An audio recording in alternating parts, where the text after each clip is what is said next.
माहितीचा जो हक्क आहे किंवा सरकारी संस्थाकडून, सरकारी अधिकाऱ्याकडून माहिती मिळवण्याचा हक्क आहे, तो देखील या भाषण आणि अभिव्यक्ती स्वातंत्र्यामध्येच येतो. कसं काय असं असेल तर लक्षात घ्या की तुम्हाला भाषण किंवा तुम्हाला तुमचा विचार मांडण्याचं, अभिव्यक्त करण्याचं स्वातंत्र्य कधी असेल किंवा तुम्ही ते चांगल्या पद्धतीने कधी करू शकता, जेव्हा तुम्हाला त्या गोष्टीची माहिती असेल. म्हणजे लक्षात घ्या की तुम्हाला सरकारच्या एखाद्या धोरणावरती तुम्हाला तुमचा विचार मांडायचा आहे, तर त्यासाठी तुम्हाला तो विचार मांडताना, तुमचं मत त्या धोरणासंबंधी तयार करताना तुम्हाला त्याची माहिती असणं गरजेचं आहे. म्हणजे जो नोटाबंदीचा निर्णय झाला त्याच्यावरती तुम्हाला तो वाईट आहे, चांगला आहे किंवा त्याच्या दोन्ही बाजू मांडायच्या असतील, त्याच्यावरती टीका करायची असेल किंवा त्याच्या समर्थनार्थ त्याचं कौतुक करायचं असेल, असं कोणत्याही प्रकारचं तुमचं जरी मत असलं तरी ते तुम्ही कधी मांडू शकाल, तर तुम्हाला जेव्हा त्या नोटाबंदीच्या निर्णयामागची सगळी माहिती मिळेल तेव्हा. म्हणून हा जो माहितीचा हक्क आहे तो याच भाषण किंवा अभिव्यक्ती स्वातंत्र्याअंतर्गत समाविष्ट होतो. तर लक्षात आलं की भाषण आणि अभिव्यक्ती स्वातंत्र्य म्हणजे काय, तर थोडक्यात तुम्हाला तुमचं मत, विचार मांडण्याचा हक्क. आणि दुसरी गोष्ट, हा हक्क फक्त भाषणातूनच नाही, तर मी जे सांगितलेलं, तुम्ही चित्रपट असेल, पुस्तक असेल, वर्तमानपत्र असेल किंवा इतर कोणतंही माध्यम की ज्या माध्यमातून तुम्ही तुमचं मत, विचार व्यक्त करू शकता, तर ते झालं अभिव्यक्ती स्वातंत्र्य. लक्षात आलं यामध्ये मग कोणकोणत्या बाबींचा किंवा कोणकोणत्या स्वातंत्र्याचा समावेश होतो ते देखील आपण पाहिलं. त्यामध्ये पाहिलं वृत्तपत्र स्वातंत्र्य देखील यामध्येच येतं. त्यानंतर जाहिरात करण्याचं स्वातंत्र्य यामध्ये येतं. एखाद्या सरकारी अधिकाऱ्याकडून, सरकारी संस्थेकडून माहिती प्राप्त करण्याचं स्वातंत्र्य देखील यामध्ये येतं. त्याचबरोबर तुमचं मत जे आहे ते तुम्ही आंदोलन करून किंवा निदर्शने करून देखील मांडू शकता. बरोबर आहे. तर जे आपल्याला कधी कधी सरकारच्या विरोधात देखील निदर्शने केलेली दिसतात. एखाद्या कारखान्यामध्ये त्याचे कर्मचारीही त्या कारखान्यातलं जे काही प्रशासन चालतं, व्यवस्थापन चालतं, तर त्याच्या विरुद्ध देखील निदर्शने करताना दिसतात. तर हे जे निदर्शन करण्याचं स्वातंत्र्य आहे ते देखील यामध्येच येतं. कारण त्या निदर्शन किंवा आंदोलनामधून तुम्ही तुमचा एक विश्वास किंवा एक दृष्टिकोन मांडत असता, कशाची तरी मागणी करत असता. म्हणून हा जो निषेध करणं आहे, निदर्शने करणं आहे, तो हक्क किंवा ते स्वातंत्र्य देखील या अभिव्यक्ती स्वातंत्र्यामध्येच येतं, हे लक्षात घेणं गरजेचं आहे. आणि जसं तुम्हाला भाषण करण्याचं स्वातंत्र्य आहे तसंच तुम्हाला शांत राहण्याचं देखील स्वातंत्र्य आहे. म्हणजे तुम्ही बोललंच पाहिजे अशी सक्ती तुमच्यावरती कोणी करणार नाही. तुम्हाला शांत राहण्याचं स्वातंत्र्य देखील आहे. आणि ते स्वातंत्र्य देखील याच स्वातंत्र्यामध्ये, भाषण अभिव्यक्ती स्वातंत्र्यामध्ये समाविष्ट होतं. लक्षात आलं. म्हणजे आता इथपर्यंत गोष्ट क्लिअर झाली की भाषण आणि अभिव्यक्ती स्वातंत्र्यामध्ये कोणकोणत्या बाबींचा समावेश होतो हे आता क्लिअर झालं. बरोबर आहे. पुढचा मुद्दा आपल्याला पाहायचा आहे तो म्हणजे आता या भाषण आणि अभिव्यक्ती स्वातंत्र्यावरती कोणकोणती बंधने आहेत, अशी कोणकोणती कारणे आहेत की ज्या कारणावरून राज्य या आपल्या भाषण अभिव्यक्ती स्वातंत्र्यावरती बंधन आणू शकतं. तर ते आपल्याला आता बंधने पाहायचेत. आपला मुद्दा पहिला संपला. आता पुढचा मुद्दा आलेला आहे की या भाषण अभिव्यक्ती स्वातंत्र्यावरील बंधने. ओके. तर ही 8 प्रकारची बंधने आपल्या घटनेमध्ये दिलेली आहेत. भाषण आणि अभिव्यक्ती स्वातंत्र्यावरती 8 प्रकारची बंधने दिलेली आहेत आणि त्या 8 कारणांवरून राज्य तुमच्या भाषण स्वातंत्र्यावरती बंधन घालू शकतं. ती 8 बंधने किंवा ती 8 कारणे कोणती आहेत ती लक्ष देऊन ऐका. त्याची यादी आहे 8. सांगतोय मी एक एक थोडं त्याचं एक्सप्लेनेशनही आपण करूयात. तर आता आपण बंधने पाहतोय. पहिलं बंधन आहे देशाचे सार्वभौमत्व आणि अखंडत्व. या कारणावरून राज्य तुमच्या भाषण अभिव्यक्ती स्वातंत्र्यावरती बंधन घालू शकतं. असं का असेल तर लक्षात घ्या, तुम्हाला भाषण करण्याचा हक्क आहे याचा अर्थ असा नाही की तुम्ही काहीही बोलू शकाल, काहीही भाषण कराल, किंवा तुम्हाला अभिव्यक्ती स्वातंत्र्य आहे याचा अर्थ असा नाही की तुम्ही कोणताही विचार बेधडकपणे तुम्ही व्यक्त कराल. म्हणजे तुम्ही भारतामध्ये जी काही राज्य आहेत त्यातल्या एखाद्या राज्यातल्या काही लोकांनी जर म्हटलं, उदाहरण घेऊया आपण, की अरुणाचल प्रदेश आहे, ईशान्येकडचं राज्य आहे, तिथल्या लोकांनी म्हटलं की आम्हाला भारत देशामध्ये राहायचंच नाही, आणि तशा पद्धतीचं त्यांनी भाषण करायला सुरुवात केली. तिथल्या नेत्यांनी किंवा तिथल्या लोकांनी अभिव्यक्ती स्वातंत्र्याचा वापर करून वृत्तपत्रे असतील किंवा इतर माध्यमे असतील त्यामधून आपल्या या विचाराचा प्रसार करायला सुरुवात केली, तर मात्र त्यावरती राज्य बंधन घालू शकतं. कारण का, तर इथे देशाच्या अखंडतेला धोका पोचतो किंवा देशाचं जे अखंडत्व आहे, सगळ्या राज्यांनी मिळून जो आपला देश बनलेला आहे, त्यातून जर अरुणाचल प्रदेश बाहेर पडत असेल तर तो देशाच्या अखंडतेला काय होतो, तडा जातो, देशाचं अखंडत्व तुटतं. आणि म्हणून या कारणावरून राज्य अशा स्वरूपाच्या भाषणावरती बंधन घालू शकतं. आणि मग राज्य कायदा करून हे निश्चित करू शकतं की तुम्हाला देशाच्या अखंडतेला तडा जाईल, देशाच्या सार्वभौमत्वाला तडा जाईल, अशा स्वरूपाचं भाषण करता येणार नाही, असा कायदा करू शकतं. आणि हा कायदा मग तुमचं भाषण किंवा अभिव्यक्ती स्वातंत्र्य हिरावून घेतं असं समजलं जाणार नाही. तर त्याचं कारण हे काय आहे, वैध कारण आहे, देशाची सार्वभौमत्व आणि अखंडत्व. लक्षात आलं, पहिलं कारण कळलं, देशाचे सार्वभौमत्व आणि अखंडत्व, बरोबर आहे. आता पुढच्या कारणाकडे वळूयात. पुढचं कारण आहे देशाचे संरक्षण. आता अखंडत्व आणि संरक्षण यामध्ये फरक आहे, लक्षात घ्या. उदाहरण घेऊया आपण, म्हणजे लगेच समजेल. देशाचे संरक्षण हा आपण दुसरं बंधन किंवा दुसरं कारण पाहतोय. तर आपल्या शेजारी पाकिस्तान देश आहे, ज्याला आपण शत्रू राष्ट्र म्हणतो. आता जे आपली जी काही मिलिटरी आहे, लष्कर आहे, त्यामध्ये काही अधिकारी असतात, सीमेवरती नेहमी काहीतरी घडत असतं. आता ही जे काही घटना घडतात तेव्हा भारताचा जो काही संरक्षण मंत्री आहे त्याचा संबंध या घटकांशी येतो. तो नेहमी भारतीय लष्कर असेल, सेनादल असेल, हवाई दल असेल, नौदल असेल, या सगळ्यांशी काय करत असतो, चर्चा करतो.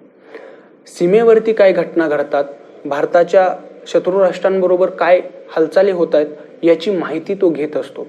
आता ही माहिती एक मंत्री म्हणून संरक्षण मंत्र्याला, तो त्या संरक्षण मंत्री या पदावरती आहे म्हणून त्याला ती प्राप्त झाली, म्हणजे त्याला ती माहिती मिळाली.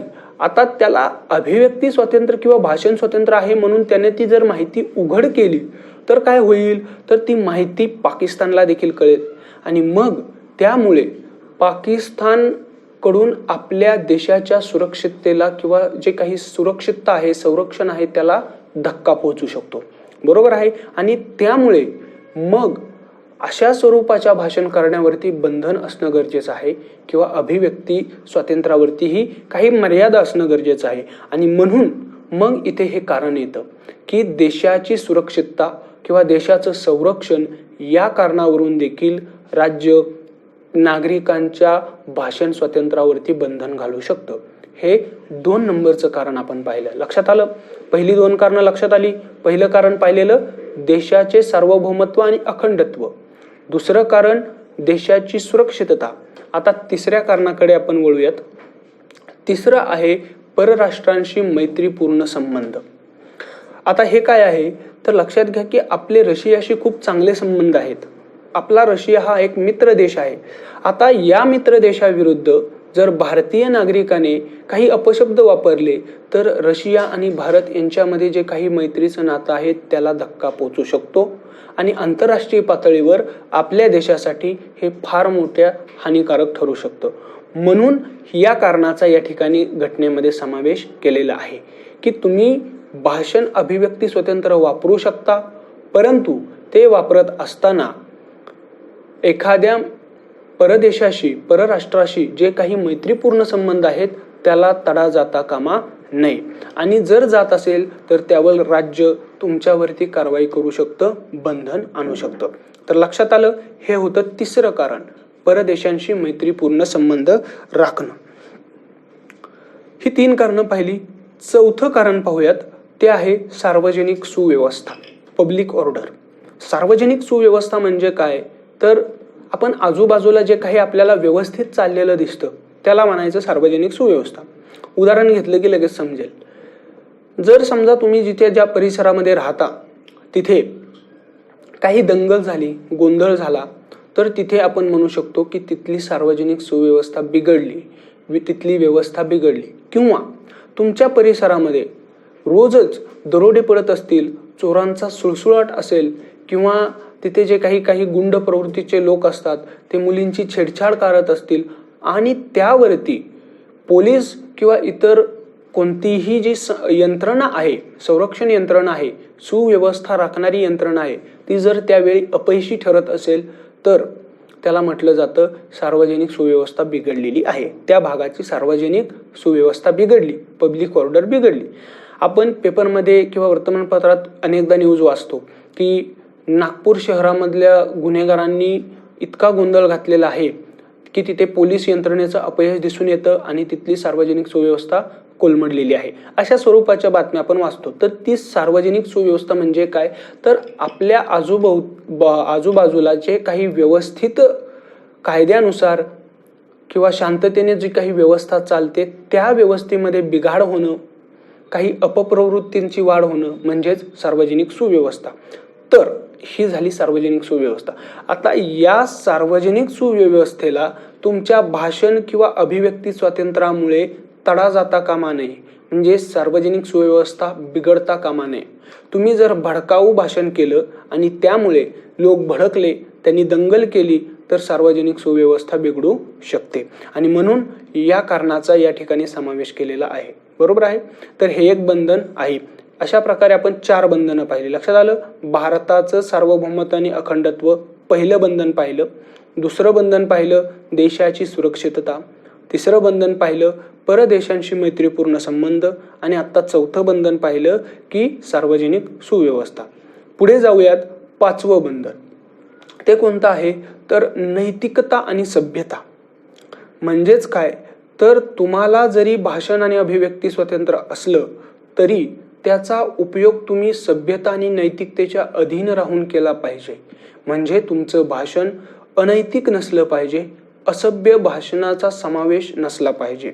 किंवा तुम्ही काही अभिव्यक्ती माध्यमाचा वापर केला, वृत्तपत्र, पुस्तक लिहिलं, चित्रपट दाखवला, तर तो नैतिकतेला आणि सभ्यतेला धरून असला पाहिजे.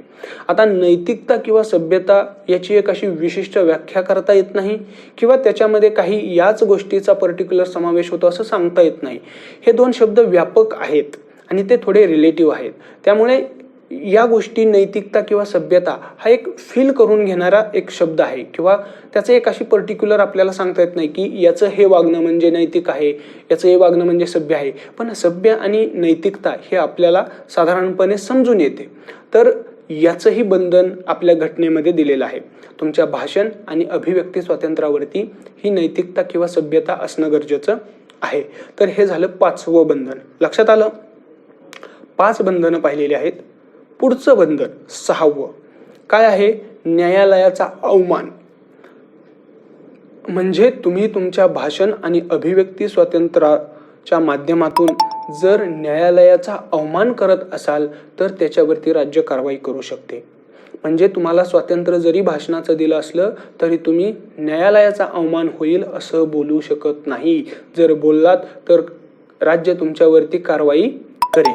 तर लक्षात आलं हे एक. आता न्यायालयाचा अवमान म्हणजे काय असतं, तर लक्षात घ्या की न्यायालय त्याचं कामकाज करत असतं आणि घटनेमध्ये सांगितलेलं आहे की कोणत्याही व्यक्तीला न्यायालयामध्ये जे कामकाज करणारे न्यायाधीश आहेत त्यांच्या वर्तनावरती असभ्य टीका करण्याचा अधिकार नाही. म्हणजे तुम्ही तात्विक टीका करू शकता की जी तथ्याला धरून असेल, योग्य असेल, वाजवी असेल, परंतु असभ्य भाषेमध्ये किंवा अवाजवी पद्धतीने तुम्ही त्यांच्यावरती टीका करू शकत नाही किंवा त्यांच्या विरोधात बोलू शकत नाही. त्याचप्रमाणे जर एखाद्या न्यायालयाने एखादा निर्णय दिला असेल तर त्या निर्णयाची अंमलबजावणी करण्यात तुम्ही अडथळा आणला तरी देखील तुमची ती कृती न्यायालयाचा अवमान ठरवली जाते. आणि मग असा जर तुम्ही न्यायालयाचा अवमान केला तर न्यायालय तुम्हाला शिक्षा देऊ शकतं किंवा तुमच्यावरती राज्य देखील कारवाई करू शकतं. म्हणजे लक्षात आलं, न्यायालयाचा अवमान हे देखील एक बंधन आहे तुमच्या भाषण आणि अभिव्यक्ती स्वातंत्र्यावरील. लक्षात आलं. तर ही 6 बंधने आपण पाहिली. 7वं बंधन आता आपण पाहूयात. लक्षात आलं इथपर्यंत 6 बंधने. 7वं बंधन आहे व्यक्तीचं चारित्र्य हनन.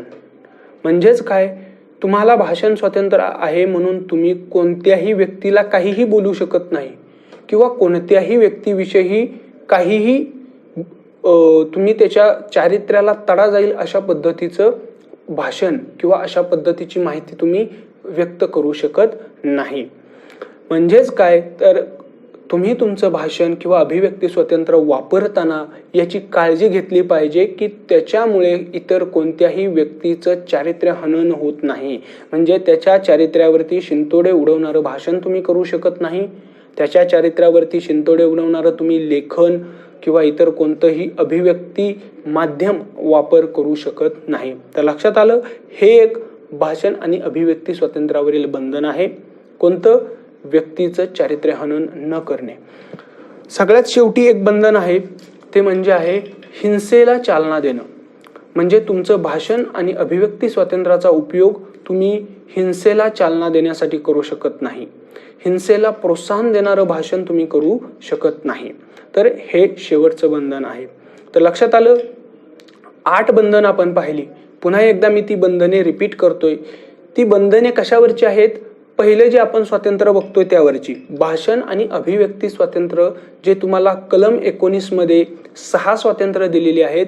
त्यामधलं पहिलं स्वातंत्र्य भाषण अभिव्यक्ती स्वातंत्र्य, आणि त्या स्वातंत्र्यावरती 8 प्रकारच्या कारणांवरून राज्य बंधन घालू शकतं.